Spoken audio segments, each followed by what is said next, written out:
Warning to subscribers. I really hope this notifies subscribers. So for people who may not be aware, I've tried to make sure as many people are aware as possible. Two videos I posted last night, which were the review for last night's games and the Peter Chiarelli firing video. They did not send out notifications to subscribers. Many didn't get them until this morning. So I'm really hoping that whatever was going on on the server side has been fixed. The frustrating thing is it appears to have been fixed, and then I get an email from tech support saying, we're still looking at the issue and we'll let you know when it's fixed. Okay, so, yeah, and I used to do tech support. And I would, you know, and as a tech support agent, if you're on phone support and you can hear somebody across the room just not even bothering to check what's going on, and they punt that call, and you're like, hey, what are you doing over there? I didn't feel like doing all the steps, so I told him just to call us back later. Yeah, I'm working later. You're making my job more difficult. Can you stop doing that? Because you're gonna make it so we're really busy later when we don't have anybody on. Anyways, yeah, I used to hear that. Like, I just told him to call us back later. Yeah, I'm later. I'm actually gonna try to figure out what's wrong. Thanks. Your internet doesn't work. Call us back later. I don't think that's never a thing. Don't take that as an excuse, ever. Not an excuse. All right, let's jump in. Carolina, the Hurricanes, 23-20-6, coming off of a loss against Calgary. Now they get Vancouver. Vancouver at 23-21-6. Vancouver's on the precipice of something here. And I'm not sure which direction they're going, because let's be honest, you know, if they're in the East, we're talking about rebuilding. We're talking about how the team isn't, you know, really good outside of Pettersson and a few guys. But because they're in the West, we're saying, hey, these guys have a shot. Now, over their last 10, Carolina's 6-3-1 now with a loss in their last game. On the road, they're 10-12-2 now versus the West, they're 9-6-3. Whereas Vancouver, they're 5-3-2 in their last 10. They won their last 2. They're 12-9-3 at home and 11-10-2 against the East. So, yeah, I mean, I could see Carolina coming out and winning this one. I could see Vancouver coming out and winning it. But it's kind of equally important for both teams. Carolina's trying to stay relevant in the Eastern fight, and Vancouver trying to keep that playoff spot within a few points of their reach as they go into the break after tonight. This, of course, these are the last games before the break. And then tomorrow we're into the All-Star break and some fun stuff then.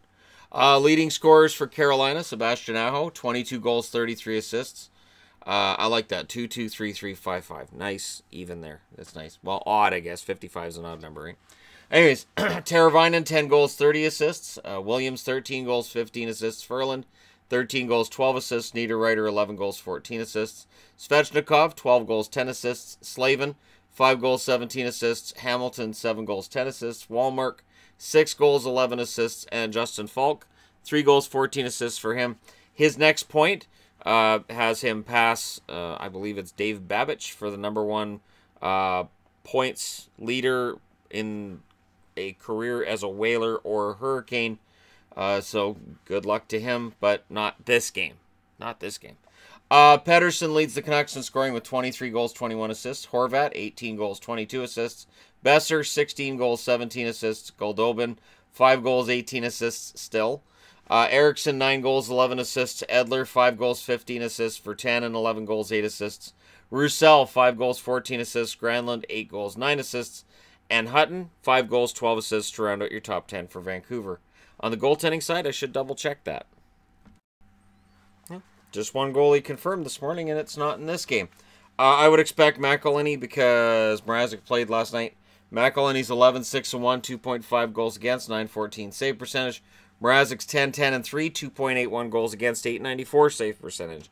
On the Vancouver side, I would expect Markstrom, since it's the last game before the break, 19-12-5, 2.78 goals against, 909 save percentage. Demko's 1-0, 3.02 goals against, 923 save percentage. Markstrom's save percentage is deceptive because it was pretty bad during that losing streak, and he's been pretty good since then. Reality is, I think he's probably been playing a little bit above where he'll how do I put this? His level of play has probably been of a higher quality than we'll probably expect from here on out. Not by much, though. I think Markstrom's proving himself to be a pretty solid option for the Canucks. And not just necessarily as a stopgap, so that's kind of nice. All right, next up, Nashville. Nashville's 29-18-4. They're in against the Vegas Golden Knights, who are 29-18-4. Now, these teams have got to those records in very different manners. Of the two, it's been more impressive to watch Vegas. Vegas looked like an expansion team early in the year. Not sure why that is. And then they got Nate Schmidt back, and whether it's because of Schmidt or whether he was a big part of it or what it is, since he came back, the record's been pretty darn solid. Over their last 10, the Nashville Predators 5-3-2. They won their last game. On the road, they're 13-9-4 versus the West, 14-13-1. Whereas Vegas, they're 7-3 in their last 10. They lost their last game. At home, they're 16-5-3 versus the West. They're 17-9-2. So Vegas playing pretty darn well over the last couple of months. And for Nashville, they're trying to show some consistency. And Pekka Rinne trying to show that he's getting back to form full-time. Leading scorers for Nashville, Johansson, 8 goals, 34 assists. Ekholm, 6 goals, 31 assists. Yossi, 8 goals, 28 assists. Forsberg, 18 goals and 11 assists. Fiala, 8 goals, 20 assists. Arvidsson, 19 goals and 7 assists. Bonino, 13 goals, 13 assists. Smith, 14 goals, 11 assists. Ellis, 5 goals, 18 assists. And Sissons, 10 goals, 12 assists for him. On the Vegas side of things, Tuck, 16 goals, 23 assists. Marchessault, 17 goals and 18 assists. William Karlsson, 16 goals, 16 assists. Pacioretty, 14 goals and 13 assists. Smith, 9 goals, 18 assists. Eakin, 13 goals and 13 assists. Theodore, 6 goals, 16 assists. Miller, 2 goals, 19 assists. Stastny, 6 goals, 11 assists. And Nate Schmidt on the top 10, 4 goals, 13 assists, rounds out that top 10. Goaltenders, I expect Rinne, because they're going into the break, right? 18, 12, and 3 is his record. It'll be 19 if he wins tonight. 2.47 goals against, 915 save percentage. UC Saros would be the backup. 11-6 and 1, 2.67 goals against, 908 save percentage. It's going to be Fleury. Fleury's 27-13 and 4, 2.5 goals against, 910 save percentage. Subban, I haven't heard whether or not he's going to be back this year. Anyways, Subban, because it's weird because they haven't really said anything about what's going on with him. Just quietly, he's day-to-day, and then he's on injured reserve. I don't know. But he's 2-5 with a 2.95 goals against, 903 save percentage. And, of course, like I say, has been warming the backups bench for the last little while. We don't know how long that's going to go on. Of the two teams, while I think Vegas is playing a better game overall. If Rinne goes on a run, that's going to negate a lot of strong opposition for the Nashville Predators. It makes a huge difference when your goaltender is playing as well as Pekka Rinne can when he's at the top of his game.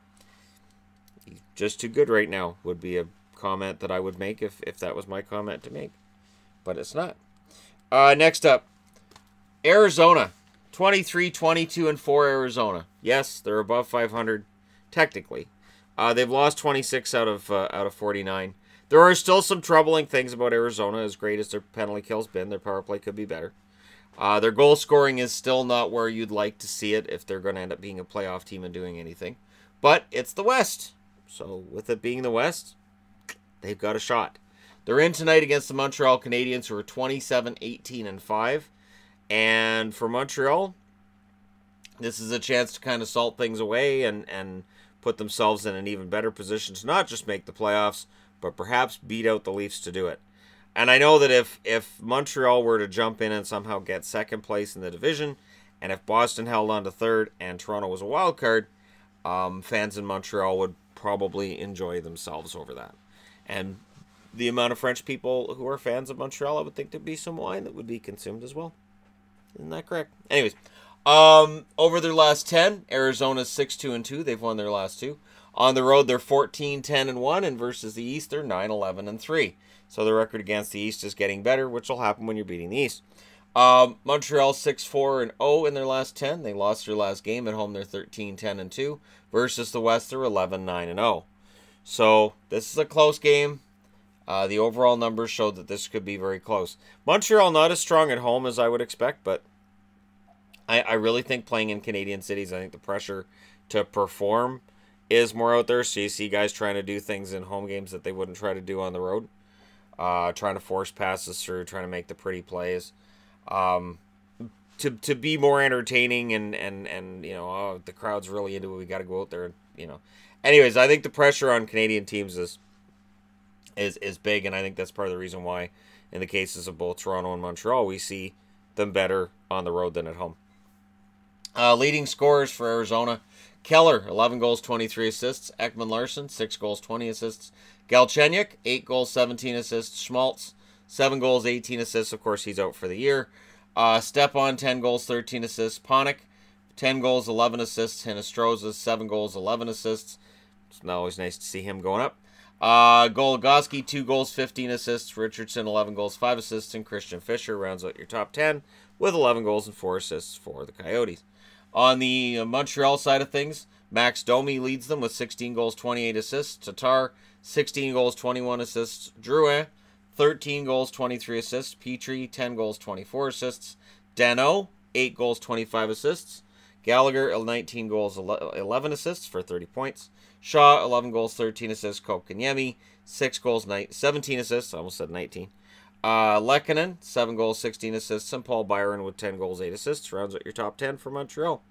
Goaltenders, you know, it could be Pickard. If they're going to play Pickard, it could be here because they played Kemper last night. I'm not convinced they want to play Pickard. Kemper's 11-11-4, 2.63 goals against, 914 save percentage. Pickard's 4-2-2 with a 4.01 goals against, 863 save percentage. On the Montreal side, if Price doesn't play in the All-Star game, he has to miss the game before or the game after. It's not a suspension. Montreal's told us it's not a suspension. It's a suspension. So Niemi probably plays here. I didn't see a confirmation yet. Price is 19-13-4, 2.6 goals against, 914 save percentage. Antti Niemi, 8-5-1, 3.66 goals against, 893 save percentage for him. And it is a big game for Arizona, as I said, because they're in that no man's land where you can say, well, are they actually in this, or is it just that the West is really bad? If they can get to a 4 or 5 game above 500 type record, then we can start talking about how they've had a really solid turnaround and things are looking better. And I would honestly enjoy that. You know, if they win this game tonight, I have no problem doing a video over the All-Star break on how Arizona's kind of turned things around. It's a slow turnaround. I don't know if it's something that they'll be able to maintain after the All-Star break. But at the very least, they have a much better record now than they had a year ago. So there's that. All right, next up, Washington. The Caps. The lovable Caps. I don't know how lovable they are to their fan base right now, but hey, I guess at least they're struggling in January. We may very well look back on this in April and say, remember when they were bad in January? Remember when people were worried? They're fine. But, you know, sometimes teams don't pull out of this so easily. 27-16-6 is the Capitals' record now. Toronto's 29-17-2. A lot of pressure on Toronto right now for the reasons that I outlined, that Boston and Montreal are both pretty closely pursuing them. And yeah, if you're Toronto, you should be nervous at this point because they've kind of frittered away what was an excellent season. 3-4-3 is the record of the Capitals in their last 10. They've lost 6 in a row. On the road, they're 14-8-2 versus the East, they're 19-6-3. So I honestly think Washington's going to be glad to have the West in their rearview mirror for a while. They've lost 8 out of 9 against the West. So that may very well be what a big part of it is. Toronto, 3-7 in their last 10. They've lost 2 in a row. At home, they're 13-11-2. As I said, they're not as good at home as they are on the road. And versus the East, they're 17-10-2.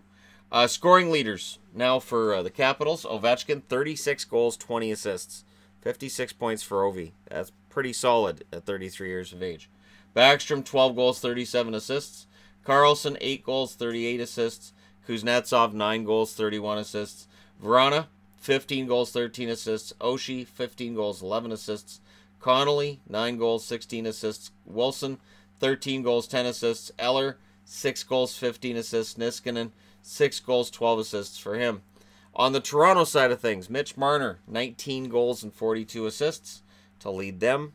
But his lead isn't as big as it was. Tavares, 30 goals, 23 assists.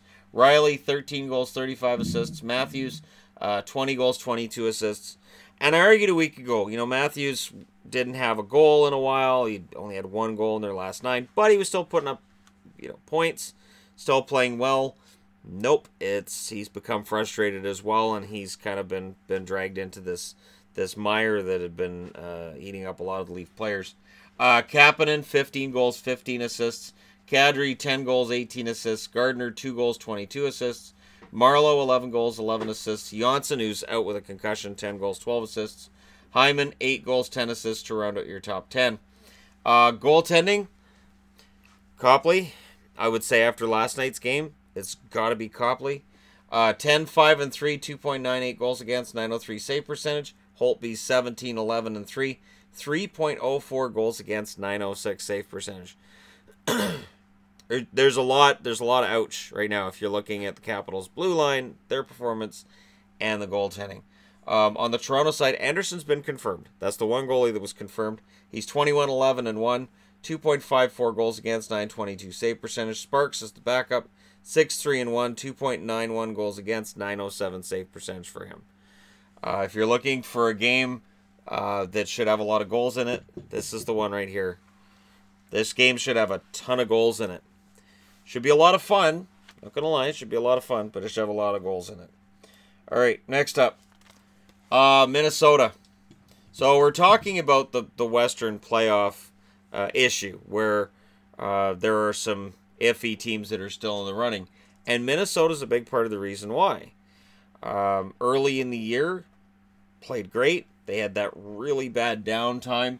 Now, their record's been better lately, but they allowed a lot of teams to get back into the running. And, of course, Anaheim's 12-game slide absolutely makes the West as wide open as you can get. And they have to stew on that for a while during the All-Star break. Now, at 25, 21, and 3, they still have a respectable record. They're 4 games above 500, as I mentioned. Arizona's 1 game above. Vancouver's 2 games above. But there really isn't any leeway here for these guys. Minnesota has to get some wins. And they're in against Colorado, who are 22, 19, and 8. And wouldn't you know it, Colorado needs wins just as badly as Minnesota because Colorado hasn't been playing well for a couple of months now. And so they've been part of the reason that the West has been allowed to all catch up too. Over their last 10, Minnesota's 6-4. They won their last 2 games. On the road, they're 12-12. And versus the West, they're 17-12-2. So solid numbers for the most part. They might want a little bit better of a road record, but not too bad. Whereas Colorado, they're 3-6-1 in their last 10. They've lost their last game. At home, they're 10-7-5, which is not good enough. And versus the West, they're 9-12-6, which I don't have to tell anybody that's not good enough either. So for Colorado, they got a lot of work to do, and they're in against a team that there's a rivalry here. These games are very often one-sided. We'll see what happens tonight. Scoring leaders for Minnesota, Zach Parise, 20 goals, 23 assists. Granlund, 12 goals, 27 assists. Stahl, 15 goals, 18 assists. Suter, 5 goals, 26 assists. Koivu, 7 goals, 21 assists, which is the same total as Jared Spurgeon. Zucker, 13 goals, 11 assists. Coyle, I should say, 8 goals, 16 assists. Dumba, 12 goals, 10 assists. And Pontus Aberg rounds out your top 10 with 11 goals and 9 assists. On the Colorado side of things, Rantanen, 23 goals and 50 assists. McKinnon, 27 goals, 43 assists. Landeskog, 29 goals, 25 assists. Barry, 5 goals, 33 assists. Soderberg, 16 goals, 14 assists. Kerfoot, 9 goals, 17 assists. Compher, 10 goals, 10 assists. Calvert, 7 goals, 10 assists. Wilson, 9 goals, 6 assists. And Nieto rounds out your top 10 with 4 goals and 11 assists. Not pictured here, Tyson Jost, because they sent him down. Goaltenders, I expect Dubnyk, again, because of the All-Star break. Although, do they maybe give All-Star goaltenders? Dubnyk's playing in the All-Star game. Do they give an All-Star goaltender the night off because he's playing in the All-Star game? Nah. Very, very unlikely. He's 19, 16, and 3, 2.58 goals against, 913 save percentage. Stalock is 6-5 with a 2.92 goals against, 894 save percentage. On the Colorado side of things, Grubauer, 9-5-3, 3.29 goals against, 895 save percentage. I would expect him to be the backup for Varlamov. Varlamov is 13-12-5, 2.82 goals against, 908 save percentage. And it is amazing how much lower save percentages are this year, how much lower the amount of shutouts are. The game's been opened up, but I do wonder how much of this has to do with the crackdown on equipment. Like, goalie equipment was changed this year. Is that part of the reason why we're seeing so many goals? And I'd be very interested to know how many of the goals that have gone in on angles and in spots where goaltenders normally would be better protected. So we're talking under the arm, we're talking over the shoulder for, just the way that they've shrunk the pads down. How many goals are we seeing go in that otherwise probably wouldn't have because of equipment? And that was what they were looking at. They wanted to make sure goalies stopped the puck, not the equipment stopping the puck. All right, and last but not least, the thing de resistance, and it's St. Louis and Anaheim. So as I mentioned, Anaheim's huge slide is a big part of the reason why the West is so wide open. St. Louis, they flirt with being respectable, and then they fall back again. Currently at 21-22-5, St. Louis's record is not very good, and they do tend to follow a good game with a bad one. They're in against the 21-20-9 Anaheim Ducks. The Anaheim Ducks have to be very grateful for the loser point, as we've called it. Over their last 10, St. Louis is 5-4-1. They lost their last game. On the road, they're 9-9-3. And versus the West, they're 12-15-4. Whereas the Anaheim Ducks are 2-5-3 in their last 10. They lost their last game. At home, they're 10-7-8. And versus the West, they're 10-11-5. So those numbers overall not really good enough. The Ducks need to really lock it down, and they need to do so at home. And as we go into the All-Star break, they have this game with St. Louis. This is one of those games you need to win at home. So for Anaheim, they are in must-win territory. Now, you're 50 games into the year, you're still looking mediocre. That can't continue, or your playoff hopes are going to be dashed.